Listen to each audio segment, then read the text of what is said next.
guys, welcome back to another episode of Diaries of a Working Couple. I'm Jamie. And I'm Chris. And in the, I believe it was the 18th and 19th century. So 1700s and 1800s, people used to dose themselves with arsenic to help make themselves more pale. Because paleness was more attractive. Back so then. you would literally get arsenic wafers. And people would take them to make themselves pale and inadvertently poison themselves. Yeah. Is that what you've been doing, Miss Pale Lady? Listen, I can't reveal my secrets. Yeah. That's pretty cool. No. Yeah. I mean, not cool, but it's cool. not cool, but I mean, people used to It's a good fact. People used to dose themselves with a lot of poisons way back when. Is that all the micro dosing that people are talking about these days? No, they weren't doing it in microdosing. They just didn't know how horrible some of this stuff was for you. So, like, they would use mercury to treat certain things. Like, they would just dose you with mercury. Nice. No, not nice. But yeah. So Interesting. that's my fun fact. Yeah, since the last time that we recorded, that was all pre-Super Bowl. The Eagles lost. Eagles lost the Super Bowl. We went to Vegas. Yeah, which we'll get into because that's what we're going to be talking about today. But I just want to say that was lame. Eagles should have won, but they gave up too many points in the beginning. There were some stupid mistakes that, but I mean, it was a good game down to the very end. It was, and then that last penalty call, even though, yes, he might have held him a little bit. It was literally the last 2 minutes of the game that were just frustrating. It was just ridiculous, yeah. I mean, I would have loved to see the Eagles have a chance to come back for the field goal to tie it or touchdown to win it. But that ref was paid. I mean, it is what it is. Yeah, I mean, honestly, it's not super upsetting. I mean, like, yeah, it sucked in the moment. Listen, they didn't. But I got over Brady. it. I got over it pretty easily. I feel like most people got over it pretty quickly. Yeah, but like, I don't know. Like, there was people talking about it for weeks afterward.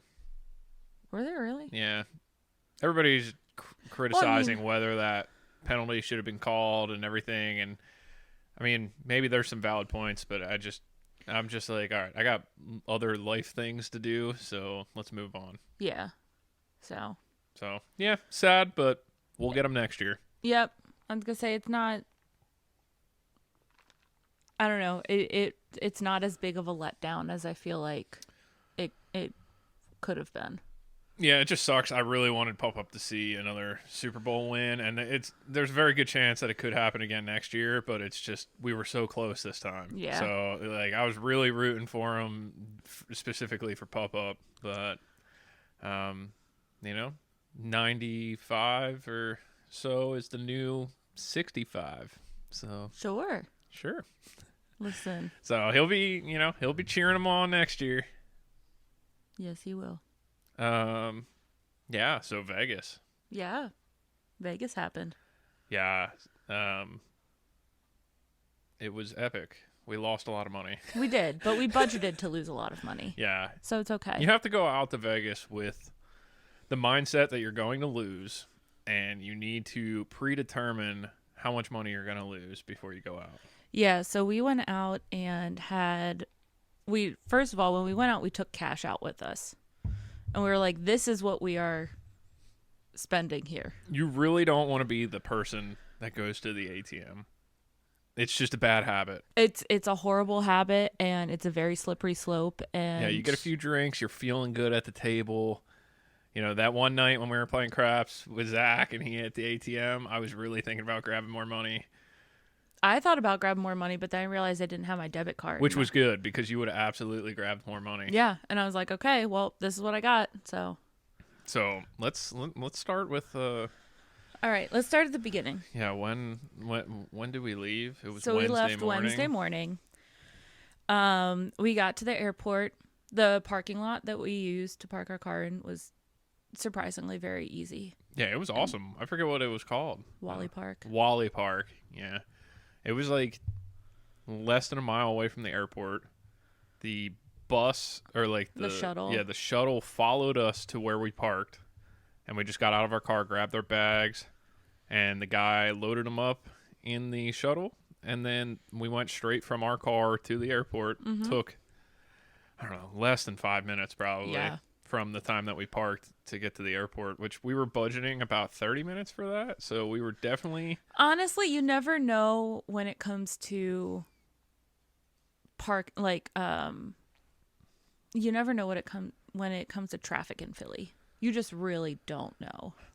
When I travel, I take the approach of I'm going to be super early, and yeah, it's going to suck to sit in the airport, but it's less stressful. Yes, it is less stressful, which brings me to my second point.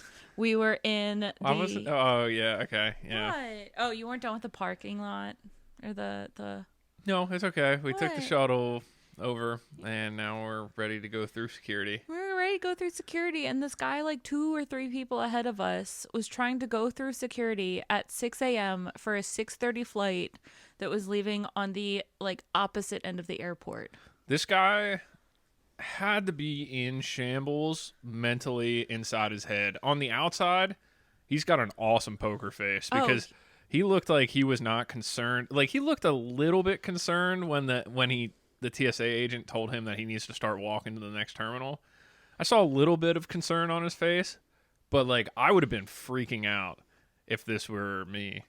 So, yeah, Jamie and I are standing in the airport security line.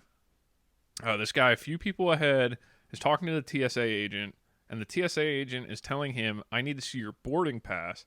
And he was showing his trip itinerary, which is just, it shows what flight you're on, what time, and stuff like that, but it's not the actual boarding pass.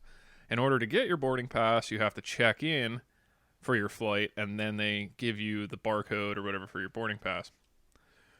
This guy, I don't know if he's ever flown before or what, but he did not know that he needed to check in, I guess, because he didn't have his boarding pass. And then he was also flying Frontier. And in Philadelphia, if you're at Terminal A, it's mostly an American Airlines terminal. And I think he said Frontier was down at like D. I think it was D. Yeah, so he was 3 terminals away. So the TSA agent says, look, your flight is leaving at 6:30, which, like, me and Jamie are standing there looking at our watches like, oh my gosh, this guy's flight leaves in 30 minutes. Boarding typically starts 40 minutes before your departure time. So he realistically has 10 minutes to get to the gate before they, like, do final call. And the TSA agent's like, you better start walking to Terminal D. You need to go on your phone while you're doing that and check in and get your boarding pass ready and be ready to, like, sprint to your terminal.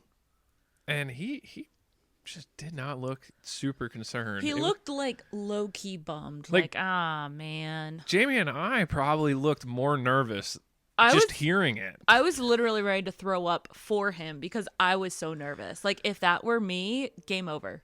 Yeah, so this was 6 o'clock, and our flight departed at 8:30-ish.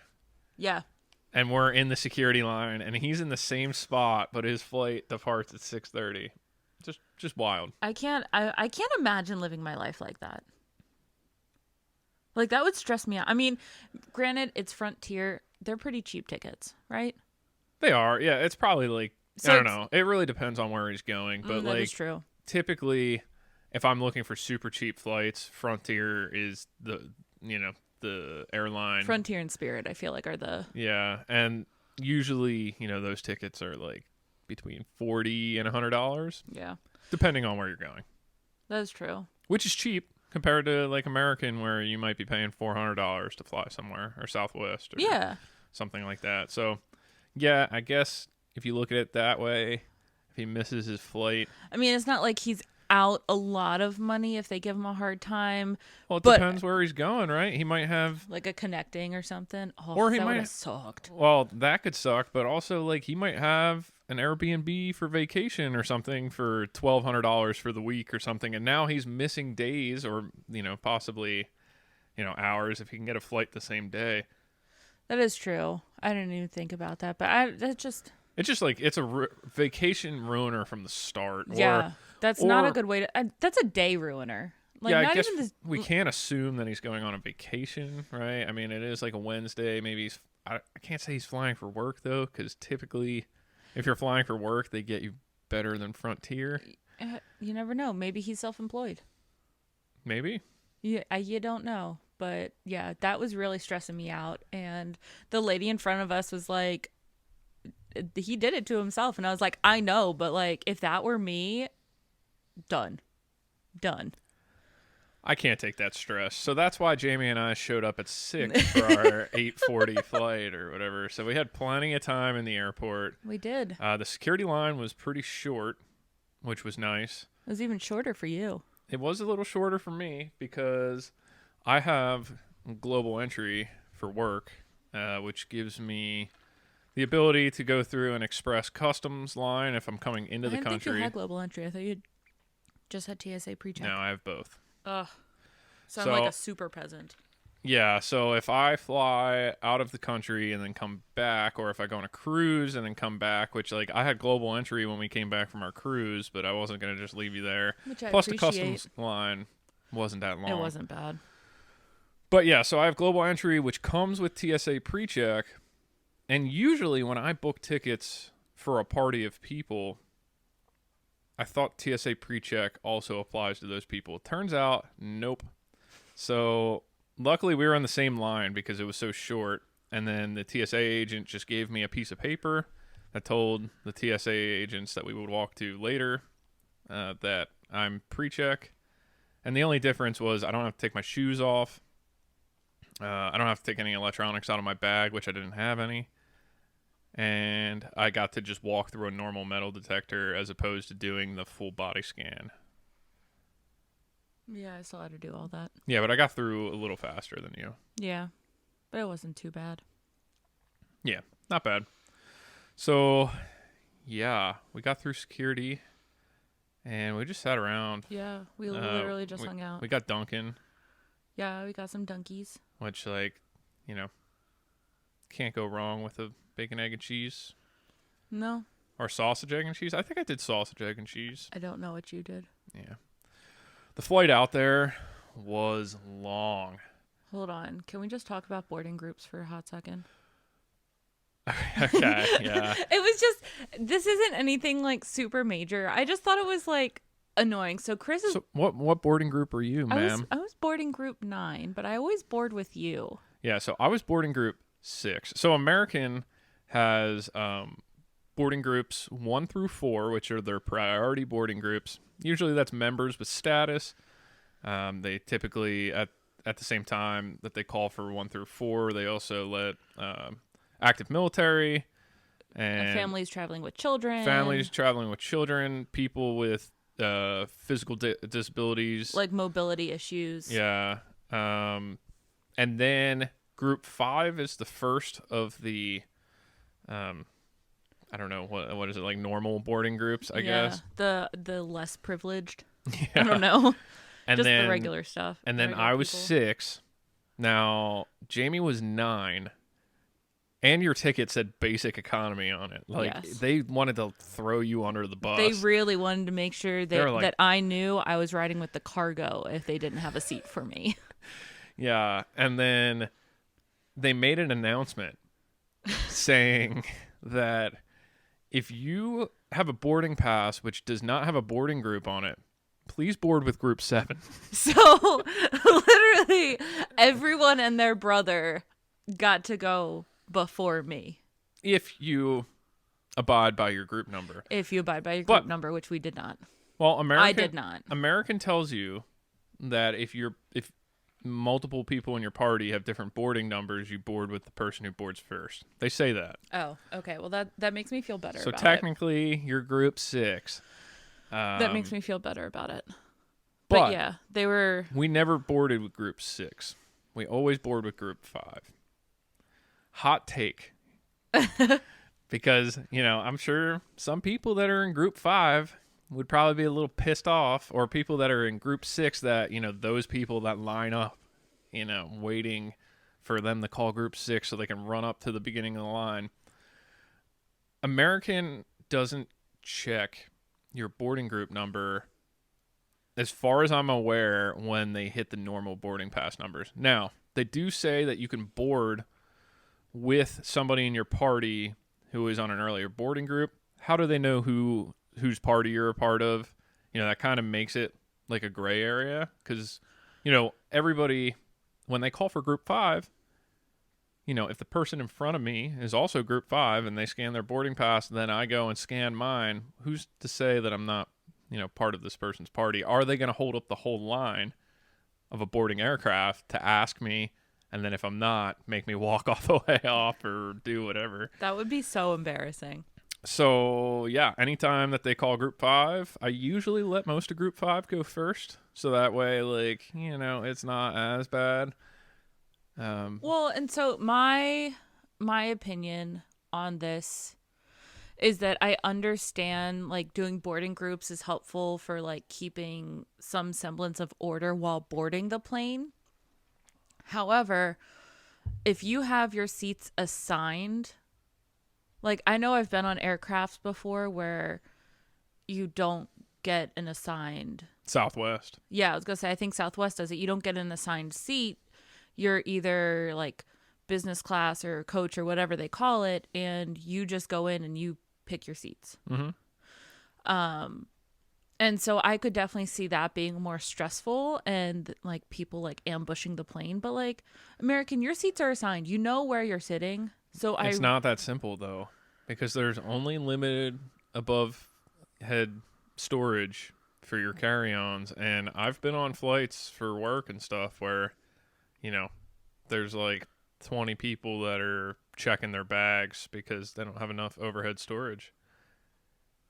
And then you got to go and sit there and wait a baggage claim when you arrive at your destination. Usually on the way home, like, if they really need people to give up a bag, then I would just do it if I'm on my way home. We did that on our way back from Vegas last time. Yeah.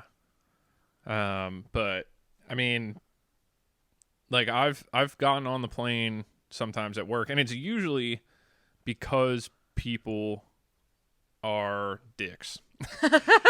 Like, the guy that was sitting next to me on the way home from Vegas, like, he put his stuff in the storage bin in front of our seats, and then he put his wife's thing in our storage overhead, and then I think he put, like, a jacket up in there too. So the guy that came, in the same boarding group but after us had a seat in front of us, and his overhead storage was already full. So then he had to walk back like 2 bins to put his stuff up. Then it starts to back up all the way down the plane. So that's where like, having group 5 as opposed to group 6. Some people, I think, pay for that. Like, you could pay to get your boarding group bumped up, just so you know that you have guaranteed space above you to put your carry-on. Yeah, I'm glad when we fly, we're not that serious about it. Yeah, I just don't care. Like we try, but I mean, if we have to check our bag, it is what it is. Yeah, I guess I'm a little more serious about it when I travel for work. Because if I'm going with multiple people from work, like, I don't want to be the only person who has to check my bag, and then, everybody has to wait for me to get my bag. Which I totally get, especially for work. I don't travel for work. I only travel for leisure. Yeah, see, I used to have status with American so that I would either be group 5 or sometimes even group 4, but I lost it all during COVID. Damn Lame. COVID. You want to talk about, well, first of all, the duration of the flight was longer than I expected. So freaking long. Because, like, I know I used to fly out to California all the time for work, and I knew that was about a 6-hour flight. So for some reason, to me, Vegas seemed like a 4-hour flight. I think it was supposed to be like a 5. It was like 5 hours and 15 minutes. It dragged. It took forever. And the guy sitting next to us and the family in front of us, they were all together, but they were all smokers. And so as soon as they came, like, close to us and sat down, I was like, oh, because it just was radiated. Really, really strong. It Like was they very must have strong. just ripped a few cigs right before they got on the plane. It was Yeah. very rough. I mean, I think like probably a quarter to a halfway through the flight, I started to not notice it as much. Like I started to get used to it, but like that first quarter of the flight was rough. I It was was gross. just like, ugh. I don't Yeah. know. I just like I hate the smell of cigarettes. So I don't like the smell of cigarettes. Certain cigarettes I'm used to because Grammy smokes, not Judy, Lou smokes. So like some of them I've gotten used to. it's Like interesting because like every time I see Judy or like or Grammy, like I don't get like a hard you don't get a smoke smell from their like body. Like no. when they give you things like clothes and stuff, you definitely smell the smoke because it's been sitting around in their smoky house. If you go in their houses, you smell it, and that's the smell that like I'm used to. Whatever brand of cigarette the people on the plane smoked it's different. So like it was like suffocating to me. Yeah, This is gonna sound bad, but I was like, couldn't you have smoked the good cigarettes that actually like yeah, they all give you cancer. So at least smoke the good ones. yeah, But yeah, so I know for me that was tough. I think I read a book and a half on the flight. yeah. I The was just flight, I kinda had a lot of different stages. It went from I had 3 podcasts saved, which I learned. Like I literally thought it was 4 hours, so I had 3 hour-long podcasts That's saved on tough. my phone. And then I ran out of my third one. Well, first of all, I was a little upset because the one podcast was only 36 minutes long. So I only had like 2 hours and 30 You minutes. should have looked into that. I know. I should have just downloaded a bunch, but, you know, next time. Live and learn. Next time. Yeah. So after I finished the podcast, then I just played this game on my phone. And then I ended up, like, we had little touchscreens in front of us, so I ended up playing some games there. So I played, like, a huge round of a poker tournament, which only took, like, an hour. And then I still had, like, 3 hours left. So, like, I just kept bouncing back from, like, phone game to I was playing that car racing game for a little bit. And then I think I went on Facebook on my phone and just looked through the stuff that was cached on it. Which was not much. You should have told me. I could have lent you one of my books. No, No? it's okay. Are you sure? You brought all romance novels, didn't you? Yeah, for the most part. You're reading a lot of romance recently. I am. Wow. I like the meet cutes and the happy endings. It's nice. It's a little Yeah. bit of hope. Hope for what? I don't know. It's just whenever you feel down, you just Wow. want something like lighthearted that gets your mind off of like whatever frustrations or struggles you're having. And not specifically with like your partner, but just like life in general. Yeah. You know, I have a bad day at work. I don't want to come home and read about how someone was murdered. I want to come home and I want to like dive into a world where like happy things happen. I get that. I get that. So, Do you want me to tell the people about what the guy next to me did? oh my God. Yes, I do. So, the guy next to us, he was having a little congestion when we arrived, or close to the It's arrival. probably I know from all the frickin' smoking. it was when we were approaching our landing. So like usually they tell you that, you know, to prepare for landing 30 or 40 minutes before you actually land. So that's when like the flight attendants start walking around, collecting trash, stuff like that. This guy was coughing a lot the whole flight, and then I just, you know, started to hear some nose Sniffles. and those sniffles started to get a little worse and a little worse. And then I hear a nose blow. And I look over, and this guy just straight up blew his nose into his hand.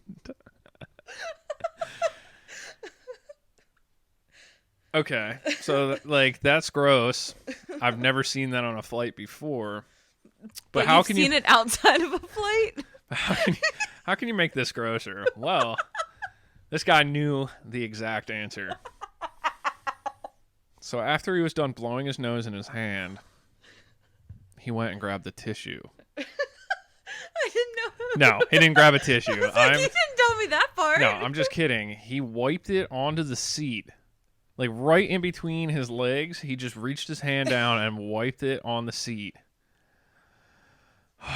And I just sat there like mouth open. Like if he looked over at me, like I was probably just staring mouth open like what the hell are you doing? And like, I know that they clean the plane every time that, people get off and on. I don't think they're cleaning like underneath I don't seats. think they're alcoholing the front, of the seats. That is some gross crap. And that, oh man. So like, I didn't even tell Jamie until we were on our way to our Uber because it was just, I had to process it for a little bit. He did.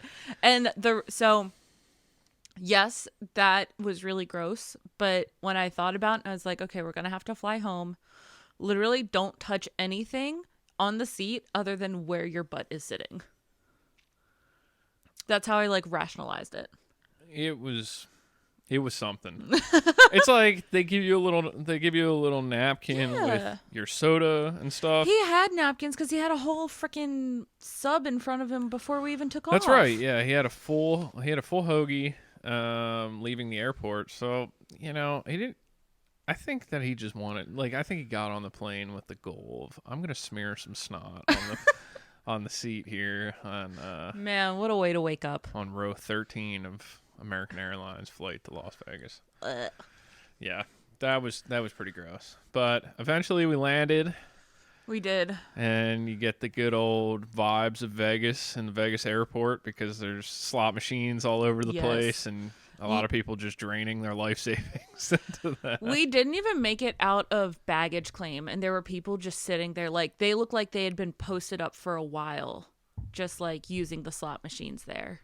And I was like, I don't know if they come in through baggage claim, like to like, where you can meet people for rides and everything. I wonder if they just come in that way and sit at the slot machine, or if they're there picking people up, or if they're people that have just showed up and are just sitting there. I think slot machines are the way to lose the most money in Vegas. Yes. Like you can drain $50 in 10 minutes, and we've experienced it. Oh, we did. We experienced it. So, I can't believe, there's a lot of people that come to Vegas and all they do is sit there every day and, play slot machines. Well, and it's hard because penny slots aren't even penny slots anymore. They say 1 penny it's like per play, but then it's it's like it depends on which one you do, because it could be 50 credits per spin. So it's it's only 1 cent, but it's playing 50 lines for you. Yep. So every spin is 50 cents or 88 cents. Yeah, a penny slot. We did find traditional penny slots the first time we went to Vegas, though. That was in New York, New York. Yeah, but really when you see a penny machine, it's a penny per line. So most slot machines have, 30 to 80 lines or whatever. So I was so annoyed that they had the... When you play slots that have 88 lines, you'll put in a $10 credit, or you'll put in an even number. But whenever you go to cash out, it's never an even number because it's 88, each spin is 88 cents. And then if you win something, it's always in increments of 5 or 10. That's not, I feel like I've won 13 cents too. I mean, it's possible, but still, you don't get it even. The amount of change we came back with. Yeah. Solely because of slot machines. Or craps machines. Yes, the craps machines. So anyway, we got to Vegas and we took an Uber to the Tropicana. We did. They did not have our room ready when we arrived, though we did show up 4 hours before check-in. Approximately. So check-in there was 3:00. We showed up around 11. Luckily, Jamie's brother Zach was already there, and he already paid for an upgraded room. Yeah, we're pretty sure because they had got quote unquote upgraded to a room that was ready. It was like an extra like 10 or $20 a night just so they could like check in and put their stuff there. What a scam. It was Such literally scam. the same exact room and same tower that we were in. So they just really ripped them off for another $100, which it was paid by his work, but still. So yeah, he was already there, so that was nice. We were able to drop our stuff off at his room, and then we went out to grab some lunch. Yeah, we went and grabbed lunch. It was in the same hotel. There's like a pub on the casino level, so we just went and did food there. Yeah, so you got a pizza. I did. I got a burger. Yeah, I didn't. Oh, but what was the appetizer though? Yo, they were loaded tots. It was tots with cheese and pulled pork and lots of delicious things. Yeah, it was very good. It was delightful. Very good. Burger was pretty good, but I was just so full that it was like I feel like I only ate like 3/4 of the burger. Yeah, I did not eat a lot of the pizza, and I brought it back to the room, assuming we were going to have a fridge. We did not have a fridge. Okay, so now if you had to rate the Tropicana for between a 1 to 5 star, what would you give it? I'd give it like a 2.5, 3. So I was going to say 3 to 3.5. I would say for pros, Tropicana's on the strip. It was very easy to get from the airport to the Tropicana. It's right next to Oyo, which we'll get to that, but that's probably one of my favorite casinos in Vegas. It was cheap-ish, but that's kind of like between Hotwire and Tropicana. Trying to think of any other pros.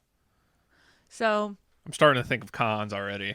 So my pros, it was. Oh, and the food was pretty good in there. Like they had a decent steakhouse, and they had a decent good steakhouse. There was a casino in the building. It was on the strip. It was clean. Yes. And it served its purpose. Yep. Plus, it had a gym, which was like, it's a bonus, which was nice. Yep. Because I wanted to do that. But it wasn't super extra frilly. It didn't have a lot of things in there that we didn't need or were like extra. Yep. I think it was well priced for what it offered, location wise and everything. All right, let's go with cons now. My first con, I left the Jack and Coke near the elevator like on the first day, and it was never cleaned up before we left. And there was another drink there that was there for a longer time. So when I say clean, I mean like inside the rooms were clean. Yes. There were people who left like drinks by the elevators that just they weren't picked up. Second complaint. No air conditioning. I was going to say the AC was my number one con. No air conditioning, which, it wasn't like super hot, but it was warm in the rooms. We were very lucky for going the time of year that we did because we could open the windows. Yeah, but I remember like me and Barry and Mike stayed at the Tropicana too when we went to Vegas, and that was in the middle of summer. It was so hot, and the AC didn't work. Yeah, I don't know what to say about that. So yeah, I don't know if they're doing that on purpose, but lack of AC, during like the winterish time here, like in Vegas, it's not terrible. It was like 40 to 60 degrees depending on the day. Windows open made it possible to deal with it, but also you have a lot of loud noises at night on the Vegas Strip. Yes, there was definitely some yelling at some point. What do you think my third complaint is? Just think about something that I complained about almost every time that we went in and out of the casino, or not out of the hotel.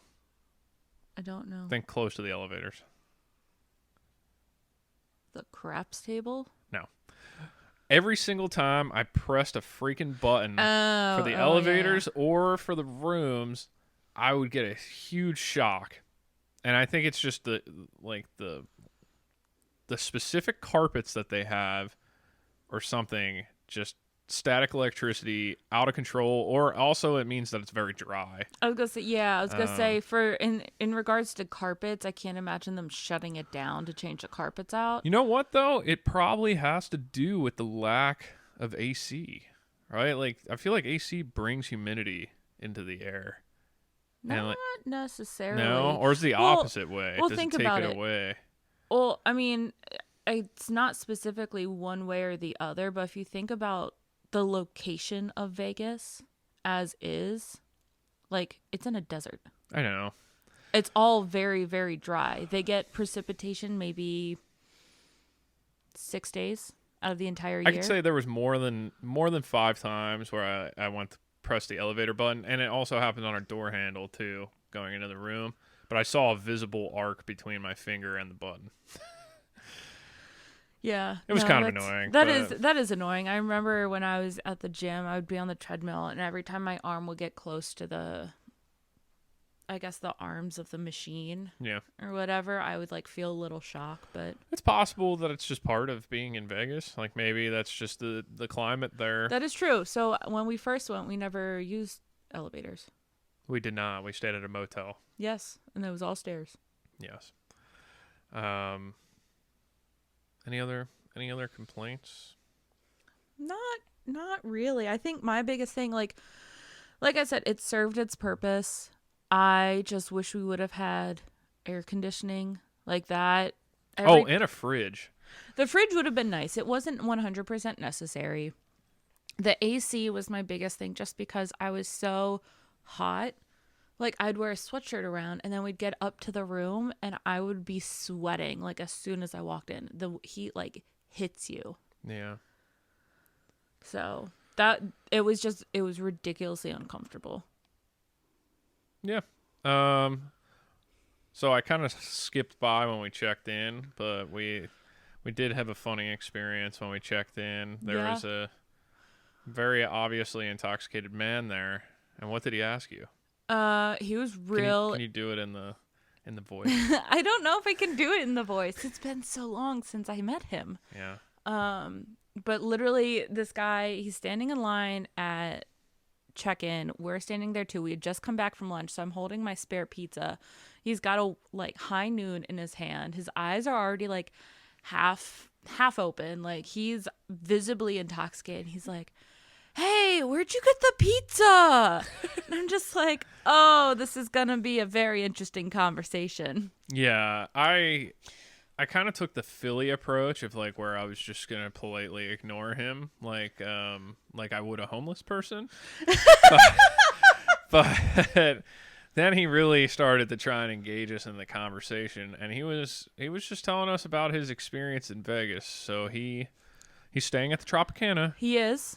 But he made a reservation at a different hotel, and he was supposed to switch from the Tropicana that day to go to this other hotel. He just didn't feel like it. He just did not feel like packing and unpacking again. It's just too much work. It's so much. So then he's like, how do you think they would feel about me doing a no-call, no-show where I just don't show up to the other hotel and then I extend my stay here? Like, they just won't charge my card, right? They won't charge my card. Yeah, he's like, yeah, they're not going to charge me. And we were just both like, I don't think that's how that works. We were both dumbfounded. Yeah. Honestly. Between the guy in security line and then this guy here, we're just like, how does that not, like... Everybody's so relaxed about their travel plans. I don't know how they do it. Yeah. Like, don't get me wrong. We do relax on vacation. However, the time around the traveling and checking in and all of that stuff, we're not just relaxed like, hey, whatever happens, happens. Like, no, that is going to set us up for the remainder of the vacation. So you do that part and then you can relax. Yeah, I just don't understand. I don't get it.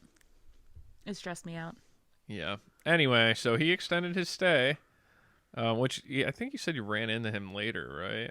Didn't you? I think I saw him later. I didn't actually talk to him, Yeah. but it did seem like he did extend his stay. I saw him in the elevator at one point. Yeah. Yeah. I mean, he's gonna go home after Vegas and be like, wow, I have a huge bill because he had to pay for 2 hotels the whole time. You know what? But Better at least him he than didn't me. have to unpack and then pack again. You know Or what? vice versa. Well, I mean, he was going to have to unpack and then pack again, but he'd have to pack first to unpack and then pack again. Yeah. Yeah, true. Yeah, so once we checked in, We what do we do? Well, like, yeah, we literally went down and started playing craps, right? Because Zach was there. probably. So craps in the Tropicana did no harm to me. I don't think I ever walked away from that table Down. not with the same amount of money. Yeah, or not down. I always left with the money that I started with, plus maybe a drink or two, and then or some additional money. But I dumped that right back into Vegas. Yep. Um, I think the first day hit us the hardest. oh, cash wise, Cash-wise. yeah, we really got screwed. So yeah, we went from our casino to probably Oyo, and then back, and then we went down the strip, right? And then we ended up at what was the hotel or the one that you told us to go to? Horseshoe. That's where we ended the night, right? Because we finished craps there. And Yeah, that's where because we left. went from Planet Hollywood over to the Horseshoe. Yeah. So, in Vegas, like I mean, like we could talk about all the gambling we did, but it would probably get repetitive. But No. what was your favorite table game? What was your favorite slot machine? And yeah, let's start with that. Oh, and your least favorite table game and slot machine. Least favorite table game, blackjack, hands down. I would have to agree. I am the worst at blackjack. I don't really understand it. I was starting to get understand it a little more. I don't like blackjack. I love playing blackjack. I hate playing it for more than $1. more than $1. Yeah. So we played blackjack, I think 3 or 4 times. 3 times. Well, I played blackjack 3 times at a table and then 1 time virtually, and every time went terribly. Yeah. The first time that we played it, it was me, you, and Zach playing that different version of blackjack, which was pretty much the same thing as blackjack, but if the dealer got 16, it was an automatic push. But you could double down or whatever. Yeah. But we all lost $100 in like 20 minutes. It was bad. Yeah, that was terrible. The only good blackjack experience I had, and like you played blackjack there too, but Oyo has a $1 blackjack table. Now that sounds like it's an amazing time, and it is, but it's really, really hard to get a seat there. Jamie and I just got really lucky that we walked by and there was 1 seat there, so I sat down, and then I played for probably like an hour while you were playing slots, and then you came over and were just like talking to me, and somebody left, so you got in his seat, and you were able to play for a little while. But like there was a group behind us when we were at the table that waited there for like 2 hours. They were so obnoxious too. Yeah, they were super obnoxious, but they waited there for like 2 hours just to get a seat at this table. Now, I have to say, it's a great experience once you're there. You're playing $1 blackjack. I put down $20, and I was there for maybe 3 hours or more. Yeah. And they come and feed you drinks like every 10 minutes. Not actually every 10 minutes. He's exaggerating that. I think that's too fast. Yeah. Really? Mm-hmm. 20 minutes? I could see like every 20, 25 minutes. I would say I was getting 3 drinks an hour at least. Yeah. So, yeah, I mean, I think I put down $20 when I started there, and I played with that money all the way until the end, and I tipped all my drinks with that money, and I walked away with like $3 still or whatever. So, like, it was It was a great time. That was the only good time I had blackjack. Anything over $1, I lost my money instantly. Yep. And the dealer just always was pulling like 20s and stuff. It was ridiculous. I think my favorite table game, I really did enjoy craps. Learning how to play, I did think it was fun. Yeah. Your first roll was amazing. My first roll was great. Yeah, Jamie went on like probably a 25 roll streak, which is very, very good. Like you might be able to get one roll like that a session, meaning one person at the table rolls like that for a session, but for it to be your first time rolling and have that happen, it'll get you hooked. Yeah. It was a lot of fun. I couldn't find any. It was hard finding like a roulette table that was not ridiculously expensive. I do still like roulette. I did pretty well with roulette, but it was just everything was so pricey. I think Oyo, we were playing $5 roulette, right? Oyo wasn't bad, but everywhere else. Yeah, $5 roulette is the cheapest you're gonna find. Well, and that's I don't mind the $5. And like at Oyo, it's great because it's a $1 $1 bet, but $5 total minimum. So you can do $1 each on the inside, which is super nice because that's what I like doing. But it was just, I didn't do well with roulette this time around. Yeah. But I don't think I had a favorite slot or at least, no, that's a lie. I do have a least favorite slot. And it was that fishy game at Oyo. Because it ate all of our money. Yeah, that was terrible. So you kind of have an experience with that game. So it's this game. It's got 3 fish that are like the bonus fish, and they're in bowls. And every time you spin the slot machine, sometimes there's a fish food can that it lands on, and it feeds the fish. They get bigger, and then once they explode, you go into your bonus games. The fish don't explode. The bowl explodes because the fish get too big. Ah, you're right. You are right. I didn't want people thinking no, the fish does not explode. The fish happily breaks free of the bowl and swims around. Yeah, the fish is just super happy because he's all fed and bloated. Yep. The one and every time you would go up to these games, like you found many fish games. One was in Valley Forge Casino, and you found one in Vegas too, where like you just walked up, the fish looked pretty bloated already. You put in like $10, and it was like only a few spins before it exploded, and you made money off of it. Mm-hmm. This one in freaking Oyo. Oh my god, it took all of our money. Jamie put in like $20, and it got to the point where like the fish were in the biggest stage that they can be before the bowl explodes. Like that. Like the bowl was cracked. We've seen it all the way from the tiniest fish all the way to the biggest fish. So we knew that this fish was as big as it's going to get, and then the bowl's going to explode. The bonus games will happen. $20 later, and multiple fish foods later, those fish are still in the dang bowls. No joke. I'm pretty sure it drained Chris and I of most of our savings. It was bad. No, it wasn't that reckless, but it was definitely the thing that stole the most money from us, from like as a slot machine for sure. So Jamie put in $20, didn't happen. I had a voucher for $30 because I played a game right before that where I put 20 in, and I ended up winning 10 more. So I had like $30 or $31 or whatever. I told Jamie, I'm going to put this in and just play my profit, my $10, and I'll take it away. $10 later, those fish look like they want to get out of the freaking bowl. Oh, so it was like, I was like, all right, I'm in. I'm going to put this $20 through. And then I put another 20 in.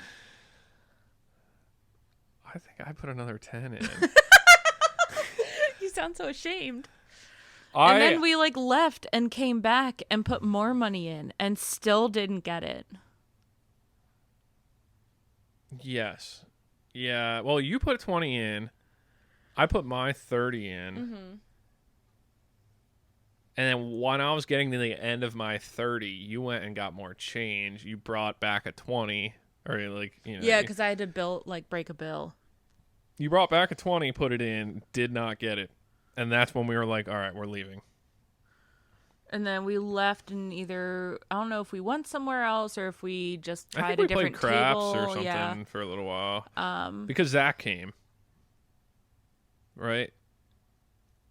Like, I'm pretty sure Zach came after we played the fish game because after we were done playing craps, you had a little bit of profit from craps and you were like, I'm going to go look at the fish game again. Yeah, but then I went and looked at the fish game because, like, I definitely thought we went back and tried it again and it still didn't do it. And then I was like, okay, we got to wait longer. And then we went back and then the fishy were small again. Oh, you saw it when the fish were small? I don't think he told me because I would have been upset. I was upset. Well, I think Zach came back with me. You went to, like, the craps table or something. Yeah. And Zach came back to find me and I just went like this. I was like, they're small. He's like, oh, okay. So that is exactly why we found other machines where you would just come up and win. Yeah. It's because other people drained a ton of money into it and they just kept trying to get that fish to break the bowl and it never broke.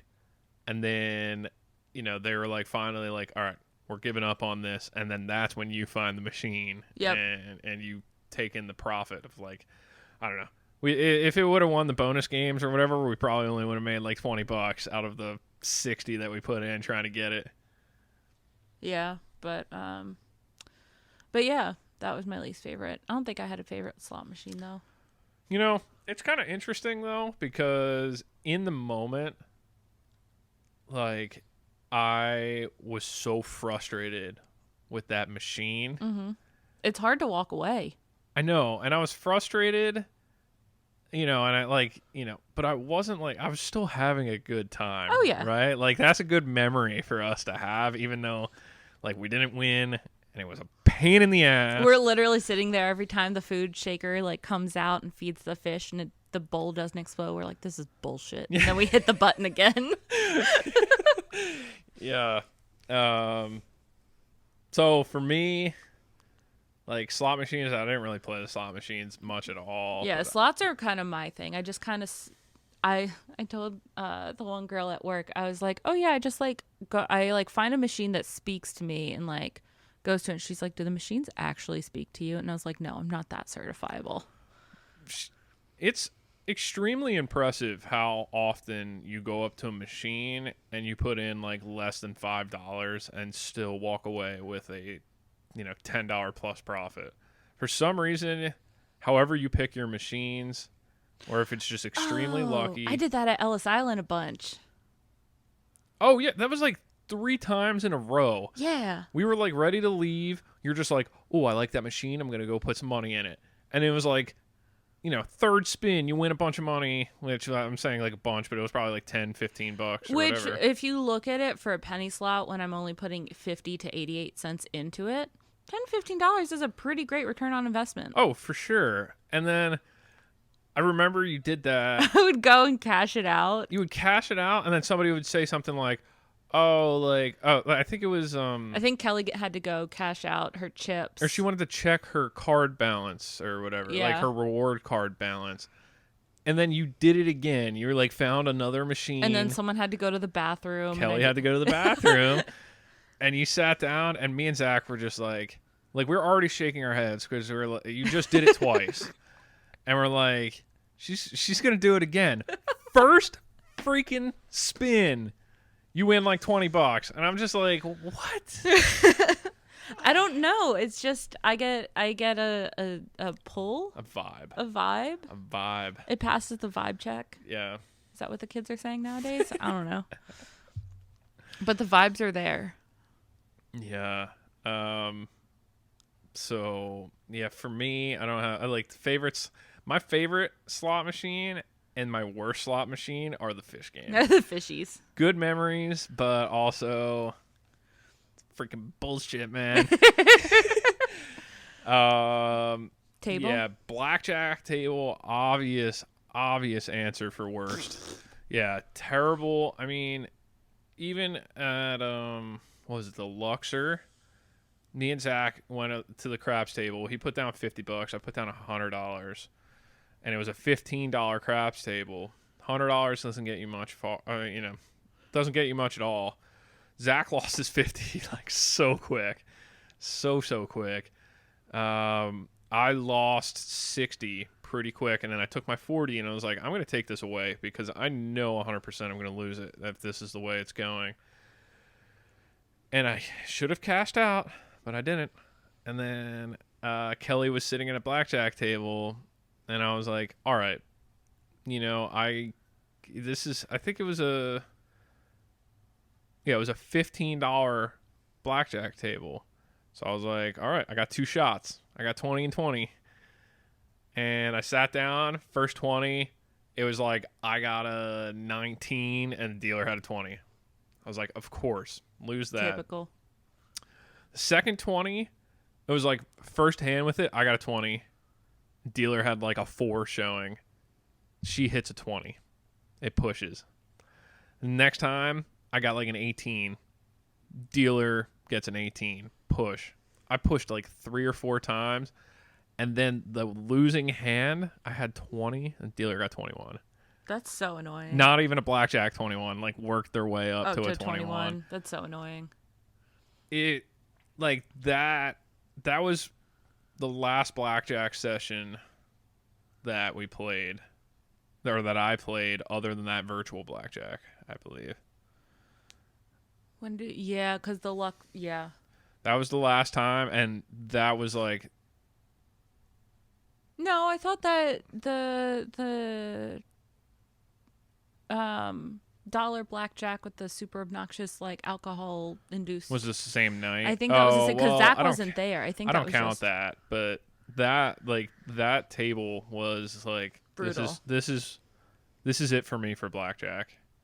I knew that the dollar table was there, and I would definitely sit at the dollar table just because the money spent versus time having fun is just worth it. Phenomenal. Yeah.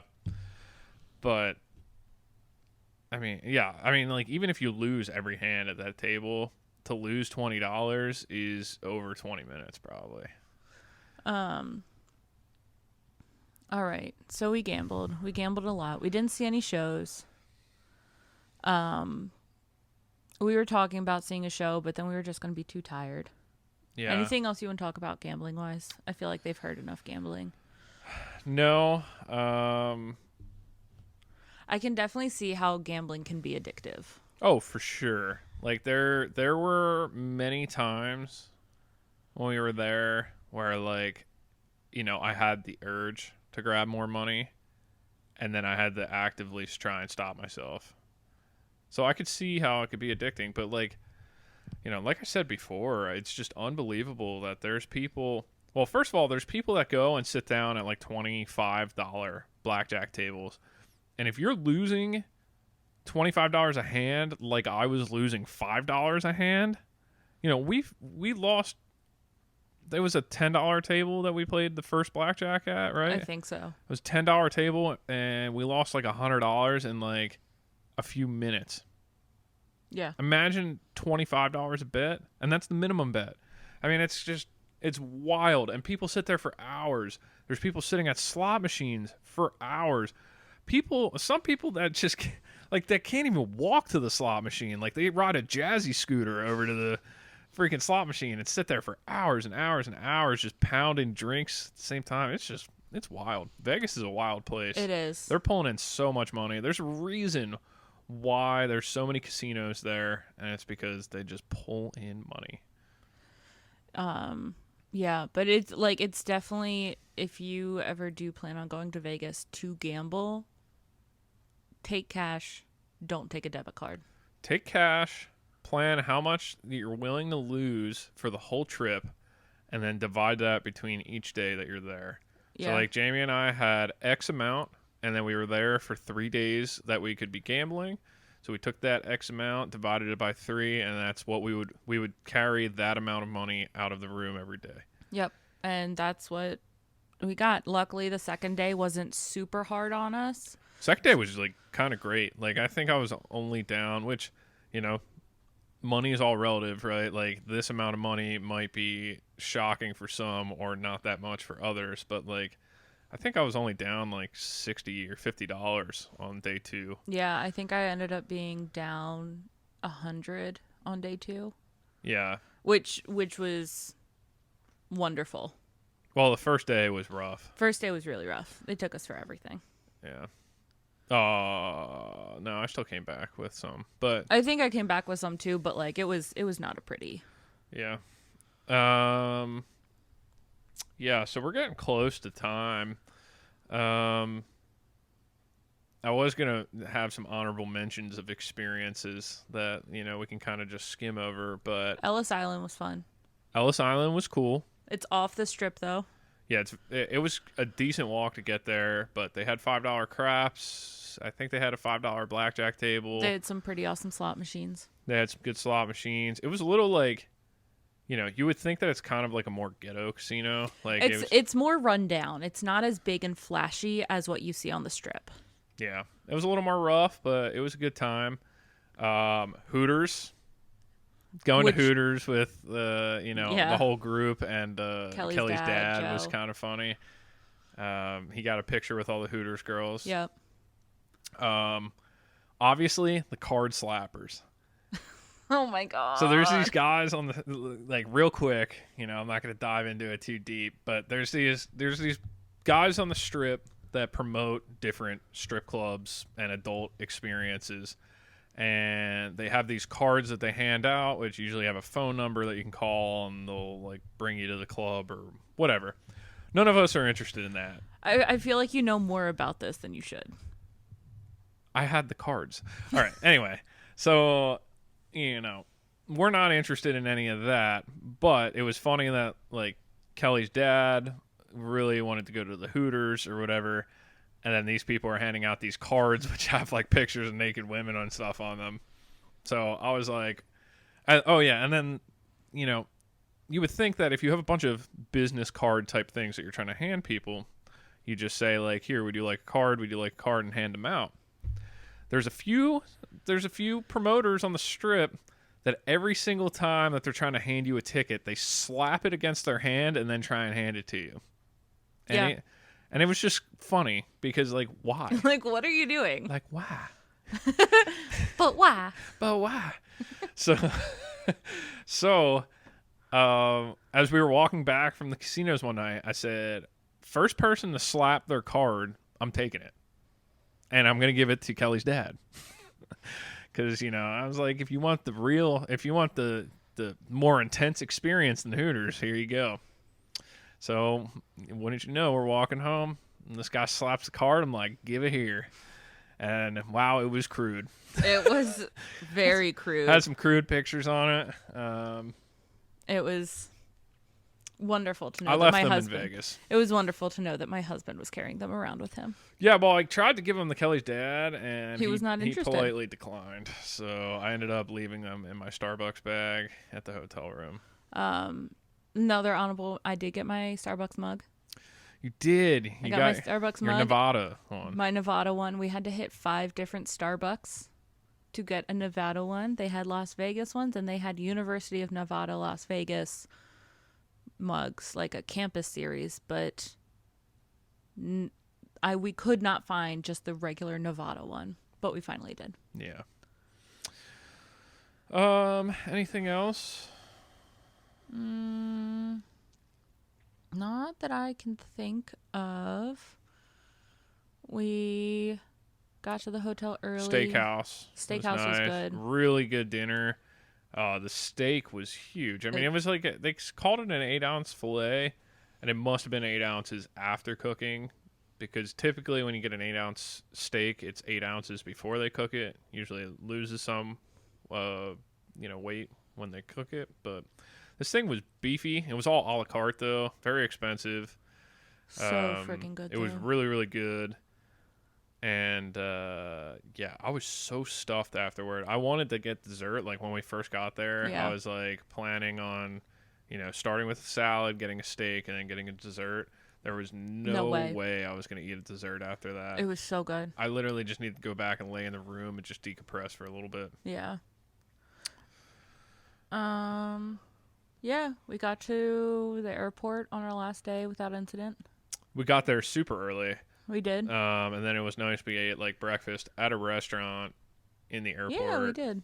Which was like my first time doing that. Typically, I only eat at like the fast food places there. But the pancakes were really good. I just wanted something for breakfast, like a real breakfast. And you had an egg sandwich. I couldn't even finish like half of it. I know. It was massive. Yeah. It was so good. Yeah. Got some Annie Ann's. Yep. Got some Annie Ann's. And then the flight home, way very shorter. quick, like 3 hours, 45 minutes. Tailwind was on our side. Tailwind was 80 miles an hour, which I was watching. Like, our airspeed was like 600 miles an hour or whatever, but our ground speed was like 660. So, like, we were going fast. So, the other thing I want to mention, which I know is going to be absolutely ridiculous, like, why am I reading on a vacation? But I would read before, like, when I got up, and I'd read when we were going to bed. I finished, between the flight there and the flight back and all the time in Vegas, I finished 6 books, but I start and finished 5. I had one that I was halfway through that I finished on the flight out. Yeah. Which I think was really awesome of me. Good Give job. myself a little pat on the back. Good job. Yeah. But, all right. Well, I think it's time to wrap this up now. All right. So if you guys got any recipes, any questions, any fun stories, you just want to say hi.